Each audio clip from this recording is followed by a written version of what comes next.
Olá, pessoal, tudo bem?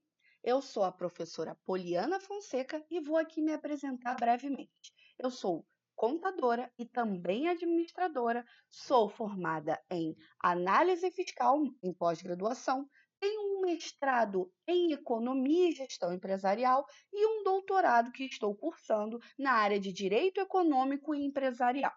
Tenho também uma licenciatura em matemática, porque, digamos, eu tenho uma paixãozinha aí por números, que eu uso essa associação, que eu gosto tanto de números, para concretizar dentro da minha profissão as análises. Por isso, falando em análise, eu trago aqui para vocês um tema sobre os indicadores de liquidez, que nada mais é evidenciar aí a capacidade dessa empresa honrar as obrigações que ela assumiu diante dos ativos, né, dos recursos que ela tem, para então ela conseguir equilibrar. Isso quer dizer o que ela busca verificar se ela tem condições de quitar as suas obrigações em dia. Não quer dizer que ela vai quitar, tá? Aí vai depender da estratégia e da política dessa empresa. Então, falando de liquidez ainda, vamos conversar um pouquinho sobre os indicadores de curto prazo. São aqueles indicadores que os credores têm interesse em olhar os créditos e verificar o quê? Se essa empresa tem capacidade operacional, ou seja, de acordo com o escopo dela, em transformar em caixa, em indicadores que vão mostrar se tem capacidade monetária. E aí vamos falar de três indicadores: liquidez corrente, liquidez seca e liquidez geral. Passando aí, eu trago um pouco de fórmula para vocês. Professora, preciso decorar essas fórmulas? Não. A minha ideia aqui é que vocês aprendam a realizar uma análise e entendam o que aquele indicador quer trazer com determinada resposta.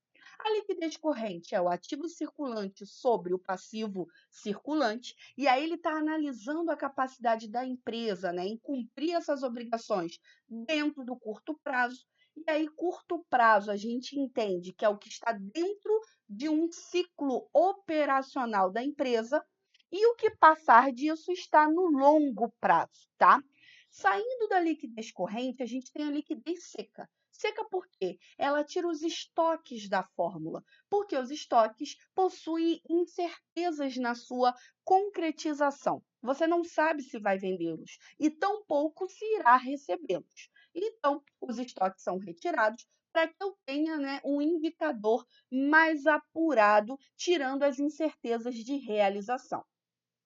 E então, vamos partir para a liquidez geral, que tem uma visão mais macro, porque ela pega o ativo circulante mais o ativo não circulante, chamado de realizável a longo prazo, e então, né, ali em cima o numerador, embaixo fica o denominador, passivo circulante mais passivo circulante.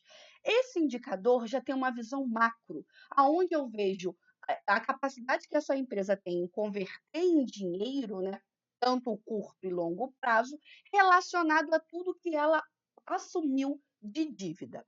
Para esses três indicadores, ter um índice, né, como resposta igual ou maior que um é o ideal e indicado, tá? Para isso, pessoal, eu trago aqui um balanço da Arezo 2020 e 2019, para que a gente tenha uma análise rápida, tá? Eu trago o balanço patrimonial, que vocês podem visualizar, e também, né, trago a demonstração de resultado. Mas vamos para o que interessa? Eu fiz uma tabelinha com os cálculos 2020 e 2019. Ali eu coloquei o índice de liquidez corrente, o índice de liquidez seca e o índice de liquidez geral. Até coloquei o índice de cobertura de juros, apenas para que dê um suporte. E o que eu encontrei, né? Eu consegui comparar um ano com o outro. E é isso, né, que os indicadores buscam, a comparabilidade. E aí eu trouxe três pontos, né, que chamou a atenção dentro dessa análise. O ponto um é que essa liquidez de curto prazo, né, apresentou-se o quê? Satisfatória, aquela liquidez corrente. Porque tanto a liquidez corrente e seca, ela foi superior a um. Eu não disse isso a vocês, que sendo maior que um é ideal, porém, né, foi verificada aí uma queda. Mesmo com essa queda, ainda assim manteve-se maior que 1, ou seja, demonstra-se que essa empresa tem capacidade de honrar suas dívidas no curto prazo. Já no exercício 2020, né, provavelmente porque lá dentro do balanço, né, e na DRE, a gente viu que houve um investimento incontrolado. Logo, né, que houve um investimento, houve uma saída de dinheiro. E aí, com a assunção de que houve um relevante financiamento bancário. Logo, a liquidez, né, de longo prazo foi sensivelmente reduzida. Por exemplo, o índice de liquidez geral saiu de 2 para 0,99. Mas mesmo assim, ainda está próximo, bem próximo de 1, apresentando que essa empresa tem capacidade para honrar, mesmo com a queda brusca que ela sofreu.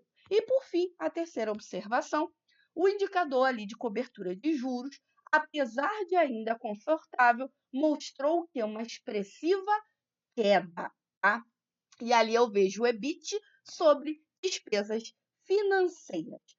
Pessoal, eu fico por aqui, mas não antes de apresentar o QR Code para que vocês possam avaliar essa pequena live minha.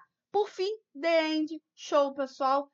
Fico por aqui e espero vê-los em breve. Até logo!